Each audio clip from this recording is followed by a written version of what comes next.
Today, I did a few of the consultations. Y'all know that's been a big thing right now because I just started doing that. And it made me think about my good friend. And this one is about relationships that we have as we get into adulthood and how our trauma shapes our beauty. And I tapped into it a little bit on Sunday on Beautypioneers, but I think I'm going to do a series on it. And because I did the consultations today's a day off, everybody was off. So I had a lot of consultations all day today, and I was not able to post a video. Please forgive me. I wanted to do this video and dedicate it to women that have gone through trauma or have had trauma and are in relationships and don't even understand why we do the things we do, why we act the way we act, and how it shapes our beauty. So I'm going to try to tap into it a little bit real quick. And I definitely won't keep you guys long. So it made me think about, I had a great friend who's no longer with us. And you hear me talk about her a lot. She was like a Proverbs 31 girl, but of course she was in the world. She had so many talents. But one of the things that I admired about her, I was already always into the beauty world because I told you guys about my gay uncle who was into fashion and clothes and things like that. But when it came to this particular girl, I was like, when I met her, I was about, I think I was in the second grade when I met her or whatever. And she was what we call in Miami, the B girl. Like she had the jewelry, she had the hair, she had the makeup.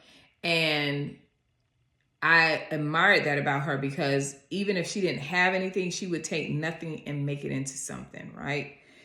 Why am I talking about this story? She had confidence. If she wanted to do baseball, she played softball.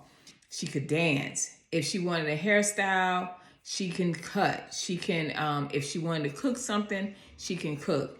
If it was a outfit she wanted and she couldn't buy it, she knew how to sew it. You know what I mean? Everybody had that kind of friend that's like that. And this was my friend growing up. She was a little bit older than me. And one of the things that I noticed about her, she had one of the hardest childhood because her mom looked at her as a threat. And some people, they don't want to talk about this, but some mothers can be jealous of their children, their daughters especially, right? And she had that mom. So if the mom had a man, she was like, you better get out of here because I got a man. So we look back on those things, and I was having a conversation with someone about her, and I was like, you look back on those things, and that kind of like shaped her, you know, and it shaped me as well. Not her story, but my own story, and how she took that because, you know, just think about that now that we're older, right? And you think about whatever kind of trauma you had. But for her, it was her mother that was mentally abusive and verbally abusive and physically abusive. That was the first person that you meet in the world is your mom. And that was how she handled them. Figure it out. You didn't eat today. You better figure it out. I'm going to work. She was that kind of mom. So when you look at the things that she had to go through, she really didn't have a chance in this world, but she fought like hell to have one, right? And so she had a lot of mental and certain verbal abuse, but she still was outgoing. She's never allowed for a long time anything to beat her down. I'm talking about from when we was in elementary school. Then when she got to junior high school, she by elementary, she was already fighting everybody because she was angry, right? But then when she got to high school, she met a guy, and the guy was like that knight in shining armor. And I'm telling you this story because a lot of us can identify with it. It may not have been that foundation, may have not been the same, but a lot of us Black women have these stories. And he was one of the nice looking guy, dressed nice. He was in the game. If some of you know what I'm talking about. and he laid the foundation. He laid it out. He taught her how to be more soft, how to be a lady, all these different things. But there was one catch. He loved to put hands. And you know what I mean? He loved to put hands on her. And because she was taught that from a foundation, she loved to put hands too. So when it was good, it was good. Y'all, you know those kind of relationships. But when it was bad, oh baby, it was bad, you know.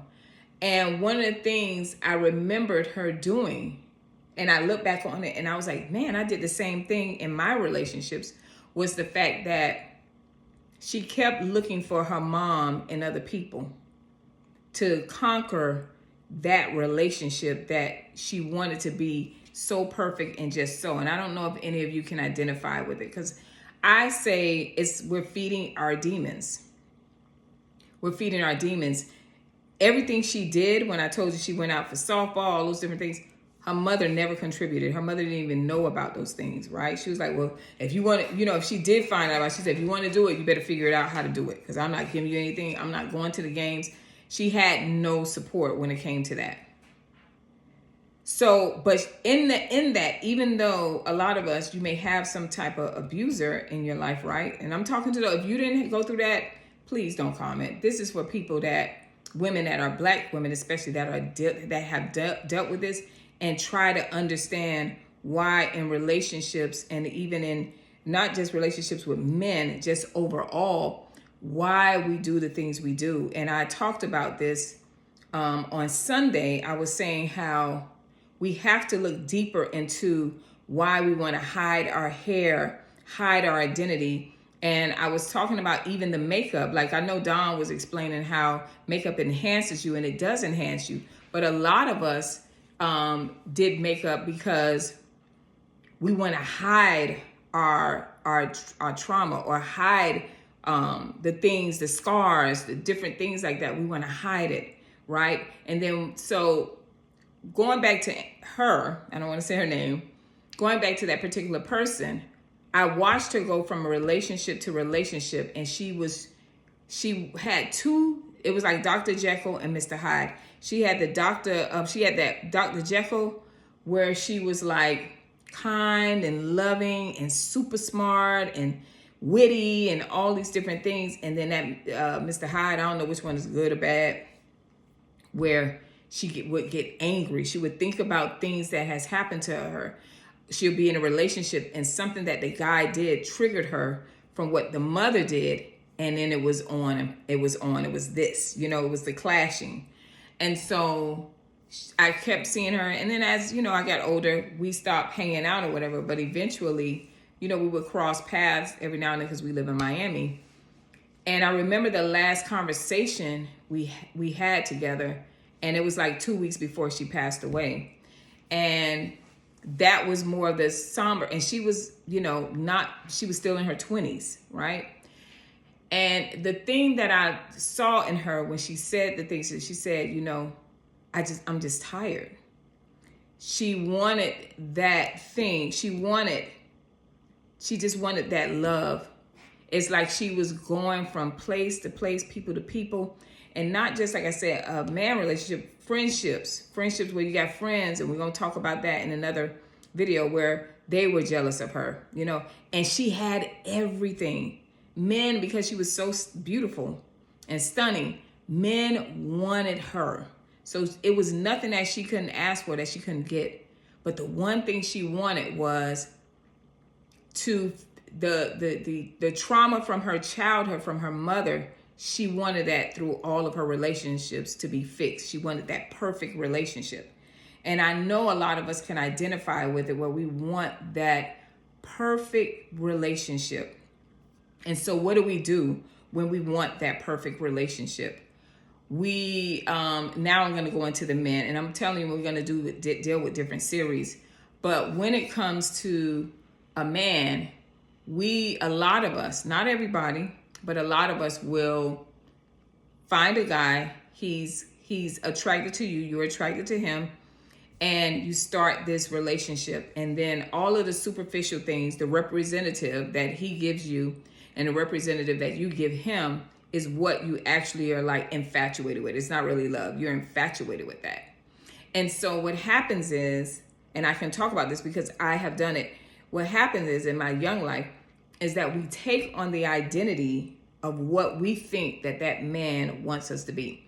You ever heard the saying where they say when you start dating a man, like you don't tell him everything that the last man did, because if you tell him everything that the last man did, he gonna play the role for as long as he can till he get the nookie, and then you gonna see the real him. Which is a lot of times you dating the same people because those people remind you of that trauma that you had in your past, whatever that may be. So you'll keep, only thing is changing is the faces and the bodies, but the actual, that spirit, that actual thing, it's there because you're drawing it in. And you know why you're drawing it in? Because that is within you. So because a lot of times we don't forgive, we keep rehearsing it and rehearsing it. We suppress it, and then we get into relationships, something triggers, we bring it back out. So the same thing that that person did to us, we bring it into the relationship and we add to it. So what does that look like, right? Sometimes you may get into a relationship. Okay, we're talking about men now. You'll get into a relationship with a man and he like, I like a woman with long hair. She got to be, you know, I like her thick in the thighs, thin in the waist. You know how that goes, right? Or I like a girl with short hair, and you're like, okay, let me fit into that. Now that's not your husband. It's somebody you're dating, and you're like, okay, let me fit into this. Let me fit into his world, because if I become perfect to him, then I'm good. Now, I love short hair. I absolutely love short hair. I realized that since 12th grade. And the other day, I don't know if you guys noticed, Sunday, I had a lot of hair on my head. What's today? Tuesday? Monday I wore it, and Tuesday this morning I washed it all out. I was like, I can't do it. And I got some extensions in there, but I just can't do with all of that. I tried it. It annoyed me. It bothered me. Now I had some people that were like, oh my gosh, I love you with that hair. That looks so good on you. You look good with long hair. And I was like, thank you, thank you. But inside, I did not want to look like that. I didn't like it. It was hot. I wake up, I feel it on my, my neck. I'm like, oh, no. You put the clip on it too much. Then you traveling, you walking around, you got to toss it over. That's not for me, And as I'm saying all of these things, because I thought to myself, I remember there was a time that I would get into relationships, and whatever that man said he wanted or he liked, I did. Now I know some of you somebody gonna come on here with the slick rap, and listen, I'm ready for it, and be like, oh child, that's you. Your insecurities. We women have done far more than what I'm talking about. And so, but the one thing I did not do, I'm going to tell you, I struggled with it, but I did not do. I struggled more with my weight than I did when it comes to because I knew what looked good on me. So I'm like, if he likes me, then he just gotta like me, because I'm not doing the long hair. I'm not really on that. And I'm saying this because a lot of us have to fix the inner part of us. It's going to be hard. You will find yourself that later in life, in your 50s and 60s, 70s, 80s, still talking about what happened to you from childhood, and we never heal from that, right? We never heal from that. And so we continue to go into relationships with our costumes on, right? And what I mean when I say costumes, meaning like however he wants me to look, that's what I'm going to give him. And then a lot of times men just get off, some men, they get off on being in control of you. Look how I got her. They're in control of you, meaning that they know that there's a victim. They know that you're dealing with issues. And so they're saying you're too fat. You need to lose some weight. You got blotches. You need to bleach a little bit. I've seen women that do that. I don't like your hair like that. I don't like hair that has weave in it. Okay. I don't date women that have weave in their hair. Oh, I like this kind of hair. I like this person with this kind of hair. All these different things. And what we do is that we get into them and we're continually changing our identity, but never living the full life of who we are. We never live out the purpose that God has had for us, right?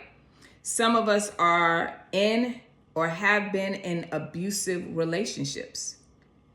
And we were taught to die, right? To fall off from self and become that identity of a man. And that's whether you are boyfriend, girlfriend, or husband and wife. We've seen that countless times, whether they were celebrities or whether they are just regular everyday people, family members, right? But it has to come a time where we say, this is enough. So I did consultations today. And most of the women, out of all the women, I'm going to tell you about 90% of the women were dealing with issues of childhood, adolescent trauma, half of them, and the other half were dealing with, they were in an abusive relationship. And that just don't happen. You just don't come across and say, hey, Lee, I want a consultation. And you thinking like, hey, I need, of course, we're going to go into the hair. And I'm going to tell you how to take care of your hair. And I'm going to give you those nuggets. And you're going to see the change, right? But I can't only show you, I have to ask you the questions that led you to whatever the mishap in your hair is. So when I'm asking those questions, I tend to understand that, okay, from that foundation, a lot of us women, we are stuck there. And we have to be able to heal. We have to be able to talk about it. And I'm so grateful that those women today trusted me to be able to expose themselves, whether, you know, one person was bullied. You know, some of the things I went through, they were bullied. And they just didn't think that they were beautiful. So they have a group of friends. This is how deep this thing is. They have a group of friends that they have been friends with since high school and college. And because everyone is doing the hair extensions and the weave, which is nothing wrong with it, y'all. Yeah, I'm wearing it now.